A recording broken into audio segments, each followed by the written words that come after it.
Hello student, आज हम कर रहे हैं पार्ट 3 स्टार्ट। कौन सा पार्ट चल रहा है अपना? 3। ब्लड का पास्ट पढ़ लिया था, पार्ट सेकंड भी पढ़ लिया, और अब आज कर रहे हैं हम पार्ट थर्ड स्टार्ट। तो part third, most important topic. Most important topic कौन सा है? ब्लड। मोस्ट इम्पोर्टेंट टॉपिक है ब्लड। तो like, comment and share and subscribe जरूर करें एल के साइंस स्टूडी 1 को। हमने कहाँ तक पढ़ लिया था एक बार देख लेते हैं। ये संभव वायु को संभव प्लास्टिन होता है, ये संभव प्लास्टिन होता है। यहाँ तक अपन ने पढ़ लिया था, संभव प्लास्टिन तक पढ़ लिया था। हम करते हैं अब इसके आगे स्टार्ट। अब हम स्टार्ट कर रहे हैं रक्त के स्कंदन में। रक्त के स्कंदन में अनिवार्य पदार्थ, रक्त के स्कंदन में अनिवार्य पदार्थ। तो विटामिन के। कौन सा है? विटामिन के। रुधिराणु, तो थ्रोम्बोसाइट, मतलब ये थ्रोम्बोसाइट, ये मतलब प्लेटलेट्स। थ्रोम्बोसाइट है, थ्रोम्बोसाइट ने थ्रोम्बोसाइट को बोलते हैं प्लेटलेट्स। धातु तत्व, धातु तत्व मतलब कि सी ए, धातु तत्व सी है। प्रोटीन, तो हाइड्रोजन तथा प्रोथ्रोम्बिन, हाइड्रोजन तथा prothrombin. Rank mark. Haem haem haemorrhage मतलब नसों तथा फटना, मतलब कि हेमर मतलब नसों तथा नसों का फटना के कारण ये विटामिन के है। तो शरीर के अंदर यदि रक्त का जम जाए तो व्यक्ति की मृत्यु हो सकती है, हो ही जाती है। मतलब अगर नस में अगर ब्लड जम जाता है तो मृत्यु तो निश्चित है, जम जाता है तो मृत्यु निश्चित। रक्त के अंदर हेपरिन, ये भी है, ये हेमरिन है, हेमरिन है, और ये हेपरिन है नामक प्रोटीन पाया जाता है। हेपरिन नामक प्रोटीन पाया जाता है जो कि शरीर के अंदर रक्त को जमने से रोकता है। क्या करता है? रक्त को अंदर जमने से रोकता है। अतः हेपरिन अतः हेपरिन को एंटी क्लोटिंग या एंटी को एंटीकोवुलेंट कहते हैं। क्या कहते हैं? एंटी क्लोटिंग या एंटीकोवुलेंट कहते हैं। आगे चलते हैं। हेपरिन वायु के संपर्क में आते ही, अगर हेपरिन वायु के संपर्क में आते ही निष्क्रिय हो जाता है। क्या होता है? निष्क्रिय हो जाता है, ताकि ये खून का थक्का बन सके। क्या हो सकते हैं? खून का थक्का बन सके। तो हीमोफीलिया, ये क्या है? हीमोफीलिया एक बीमारी है, एक अनुवांशिक रोग है। क्या है? अनुवांशिक रोग है। इस रोग में खून का थक्का नहीं जम बनता है। क्या नहीं होता है? खून का थक्का नहीं बनता है।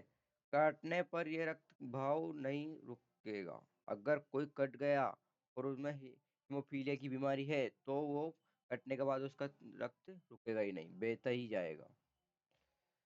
बीमा बीमारी में इंग्लैंड की महारानी एक एलिजाबेथ से प्रारंभ हुई। इससे प्रारंभ हुई महारानी एलिजाबेथ से, महारानी एलिजाबेथ से प्रारंभ हुई। Blood group. अब क्या देखने वाले हैं अपन? ब्लड ग्रुप देखने वाले हैं। समूह का रक्त समूह की खोज लैंड स्क्रीन नामक विद्वान ने की थी। किसने की थी? लैंड स्क्रीन नामक विद्वान ने की थी। लैंड स्क्रीन, ये बिल्कुल।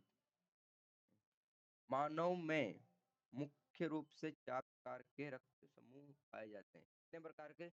4 प्रकार के मुख्य रक्त समूह पाए जाते हैं। हालांकि कुल रक्त समूह की संख्या 33। कुल रक्त समूह की संख्या कितनी है? 33 है।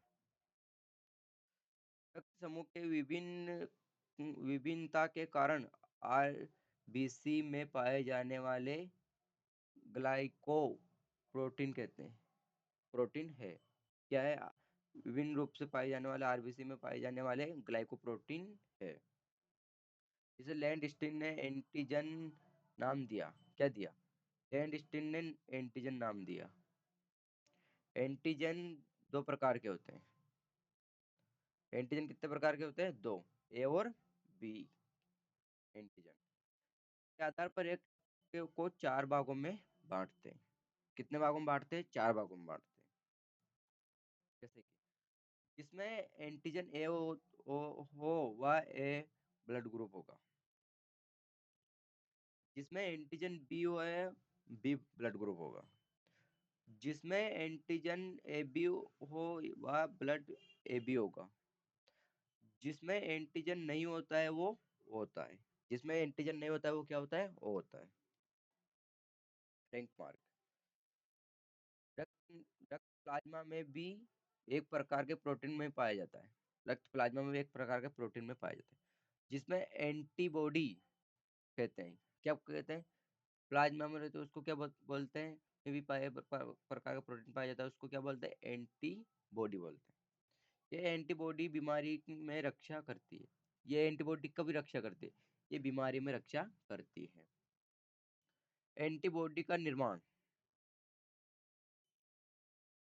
एंटीबॉडी का निर्माण कौन करता है? लिम्फोसाइट करता है।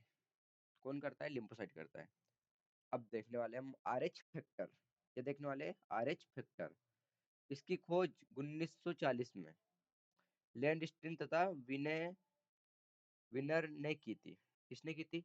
1940 में लैंडस्टीन तथा विनर ने की थी। ये है कि विशेष प्रकार का है। ये हर कोई में नहीं पाया जाता है। ये एक विशेष प्रकार का है जो एंटीजन होता है। ये एक विशेष प्रकार का एंटीजन होता है जिसमें पहले से नामक बंदर में देखा गया था। किसमें देखा गया था? रिसेस नामक बंदर में देखा गया था। ये हर कोई में नहीं देखा जाता। ये रिसेस नामक बंदर में देखा गया था। आर एच फैक्टर, इसे आर एच